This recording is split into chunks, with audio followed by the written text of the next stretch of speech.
But I have to tell you, my email is overflowing with people calling Trump's speech a home run. People saying, finally, it's about time somebody started telling the truth about Hillary Clinton, and it's not you. Finally, somebody that's an official Republican starts telling us what we already know. People are jazzed by this. According to my email and other feedback that I'm getting, we've got all the audio sound bites coming. Of course, I, as a powerful, influential member of the media, had a transcript of the speech before it was given. It was a speech given on a prompter today down in Soho, one of Trump's hotels that he owns. Great to have you here, folks. 800-282-2882.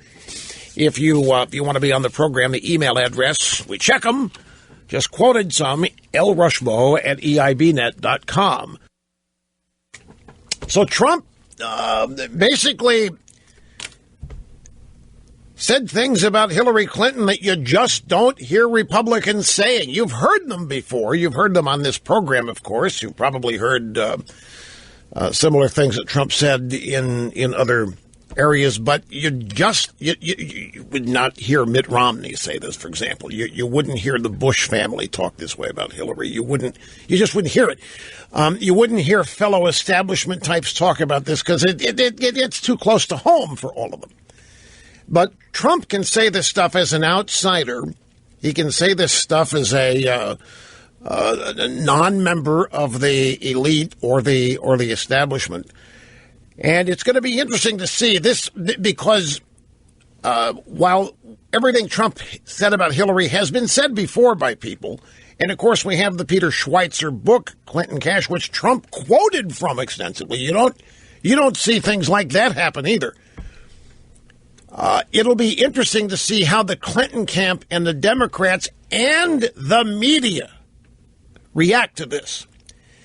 Because these are the kinds of things that the Democrats have grown accustomed to not having to deal with within campaigns. They know this kind of stuff's going to be said about Mrs. Clinton, and it's going to be said by surrogates. It's going to be said by opposition media, such as this program. But they think they've successfully marginalized all the critics. And the evidence is that they're still in power.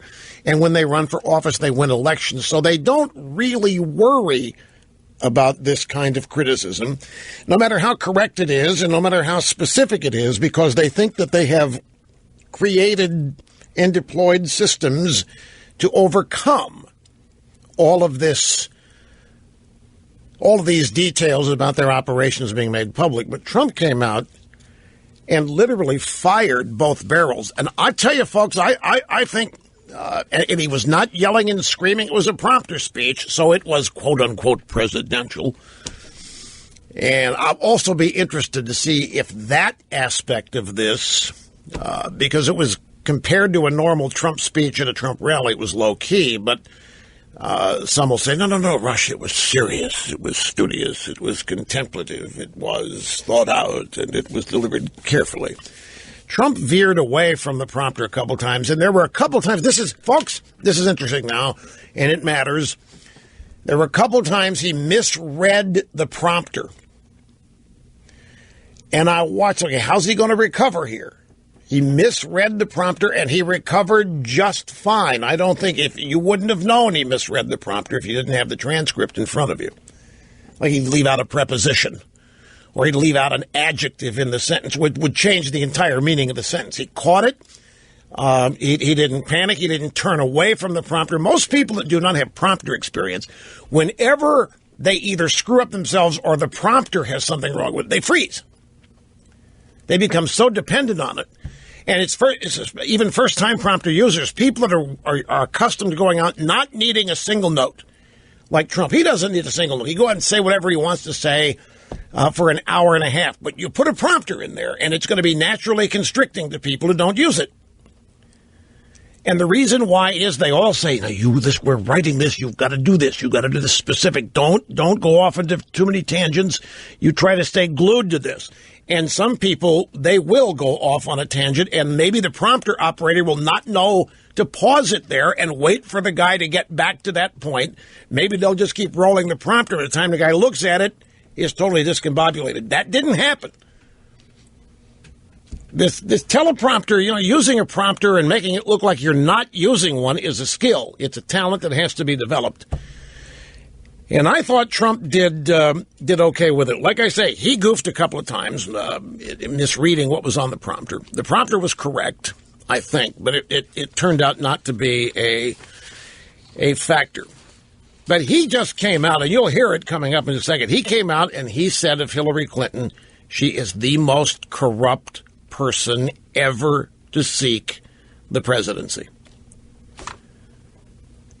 The most corrupt person to ever seek the presidency. He said things like, for the amount of money Hillary Clinton would spend on refugees, we could rebuild every inner city in America.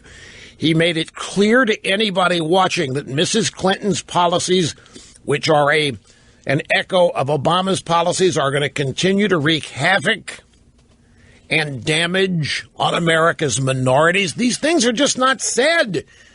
You and I say them, everybody else says them, but in official campaigns where the Clintons are involved, nobody goes this far with them. And you know it as well as I do. We've always wondered why for 27 years. Well, what are people afraid of? Why do they always pull back? Well, Trump didn't pull back much today. He pointed out all of the money that she gets from these Islamic states that execute gays and LGBT people. And he used one of my favorite talking points about all the money she made in 2 years delivering speeches to the banks, which was, I think that's powerful, because I think so many Democrat voters think that the banks and Wall Street and CEOs are wedded to the GOP. GOP party of the rich, bankers obviously rich, Wall Streeters obviously rich. And Trump made it clear as a bell today that it's the Democrat Party in bed with the banks. So you wonder if time low information people see this. By the time millennials who are thinking they're going to vote for Hillary just because it's a cool thing to do, the time they see this, is it going to open anybody's eyes? We don't know. Time will tell. Trump made it clear throughout this speech that he's with the American people, everything he does. In fact, that was very strong beginning to his speech, why he even wants to be president. His people have asked me why I'm running. Well, I've built an amazing business I love. I get to work side by side with my children every day. We come to work together. We turn visions into reality. We think big, and then we make it happen. I love what I do. I'm grateful beyond words to the nation has allowed me to do it. So when people ask me why I'm running, I quickly answer. I'm running to give back to this country, which has been so good to me. Now, some of you may go, oh, no, don't. No, folks, not bad. That's not bad. This is how people Trump needs to reach talk. It is how they think. You and I all know the only people who need to be giving anything back are thieves, criminals, and corrupt individuals that are taking things that are not theirs. The successful don't need to be giving anything, but the people Trump needs to reach, that's a big deal. Giving something back is a huge deal. You'll notice every successful athlete uses that at some point in his career during an interview. I'm going to give something back. Got to give something back to community. Yay! Right on. People just fall for it. It's a necessary inclusion. Trump put it in there. You know, Mrs. Clinton, by the way, comes one day after a Hillary Clinton speech where she created the biggest illusion in the world, and that is that we have a roaring economy out there, that everything is phenomenal, but it could be better, and she's going to do it. And Trump came out and blew that sky high. When I see crumbling roads and bridges, or the dilapidated airports, or the factories moving overseas to Mexico or to other countries, I know these problems can all be fixed, but not by Hillary Clinton, only by me. And he made it clear countless times through the speech that his desire is to be with you. Desire is to be with the American people. He's not with her. He's not with the Democrat Party. He's not with the insiders. He's not with the elites. He's with you. He went back to that, zeroed back to that, or circled back to it countless countless times. He spoke positive. You know, this is another thing. I made the point yesterday that I've never seen pessimism so successfully sold as the Democrats and the progressives and the left of today are doing it. I mean, Barack Obama and the Democrat Party have convinced people that America's best days are over. They've convinced people that America's best days are in the past and that we're a nation in decline, that we deserve to be in decline in some ways. And it's up to the right people now to manage that decline. And so we have a president and a Democrat Party which seems obsessed with telling people that it's as good as it's going to get. And in order to protect yourself from as good as it's going to get, you need to vote for us, and you need to let us run your affairs, and you need to let us handle the tough things in life while you go out and cruise and do whatever you do. That's their message. Hillary's message, yes, she tried to say we can make it better, but only government can. You can't. As far as the Democrats are concerned, you're not capable. This country's greatness does not rest on your shoulders. This country's greatness relies on government programs administered by experts in Washington, D.C. Trump said the exact opposite today. Everywhere I look, he said, I see the possibilities of what our country could be, but we can't solve any of these problems by relying on the politicians who created them. We will never be able to fix a rigged system by counting on the same people who rigged it in the first place. And then he got into a little Angelo Codevilla. The insiders who wrote the rules of the game to keep themselves in power and the money. That's who's rigged the system, and that's why they continue to rig it. Then he made a pitch for Bernie Sanders voters. And did you see polling data over here? This is Bloomberg Politics poll. Nearly half of Bernie Sanders supporters will not support Hillary, no matter what. Nearly half of Bernie's. Now, that's today. This could all change. You know, we get to November, and it's crunch time. But as they're stating their opinions today, 40%, even more, would not. Sanders supporters would not support Clinton. That means they're gettable. Trump made a pitch for them today. He described how everything is rigged by big donors who want to keep wages down, rigged by big business who want to leave the country and manufacture their products overseas and sell them back to the U.S. with no consequences for them. It's rigged by bureaucrats trapping kids in failing schools. It's rigged against you, the American people. Hillary Clinton, who, as most people know, is a world-class liar. Just look at her pathetic email and server statements or her phony landing in Bosnia. When's the last anybody brings that up? But he brought it out. You know, this is the old sniper fire thing. She said they corkscrew landed in Bosnia. She got out and they had to dodge sniper fire. It's a totally made-up thing. Totally manufactured. Trump calls her out on it. And it's a pretty powerful close. Look, we'll have audio sound bites of this coming up. You judge for yourself if you didn't hear it. But among the people who did, who have taken the time to send me emails, the vast majority of it's overwhelmingly supportive. Trump has also launched a new website, lyingcrookedhillary.com. So he's off and running. I'll tell you something. There's a little. The Democrats are being awfully contradictory. Trump doesn't have a whole lot of money in the war chest right now. Not sure exactly how much, but it's nowhere near what Hillary has.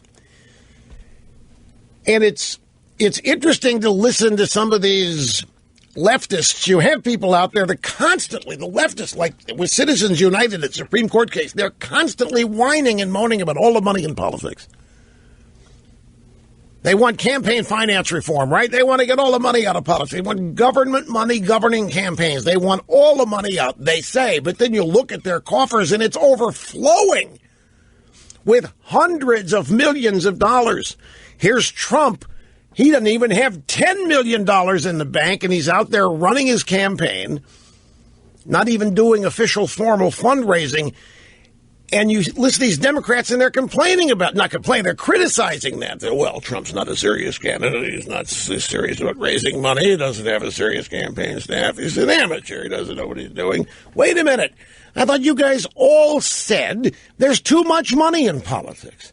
I thought you guys all said that there's way too much and it's gotten out of hand and we got to dial it back. Well, here's the direct result of that being put into play. Donald Trump doesn't have nearly the amount of money. Why aren't you giving him credit for this? Why don't you talk about Trump doing what you always advocate? And it's another example of the hypocrisy they get away with. They run around and they whine and moan about all the money in politics, and then they hoover and shovel as much of it as they can.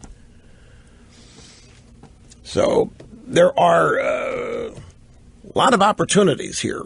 And Mrs. Clinton is going to be, she's in a tight spot here. She'll go out and deal with this however she does, but a lot of what he said today, the vast majority, maybe all of it, is dead certain true.